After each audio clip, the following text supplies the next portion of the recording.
here at Iron Mountain Collision, our number one goal is to bring your car back to pre-loss condition, and that also means we're going to bring it back to the manufacturer standards.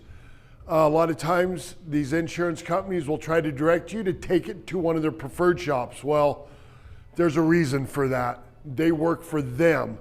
We work for you. We don't work for the insurance company, and that's why we make sure your car is done right and we bring it back to pre-loss condition.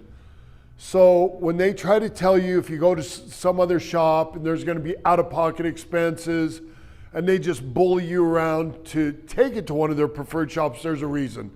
They have a contract with these shops and they do that to save them money.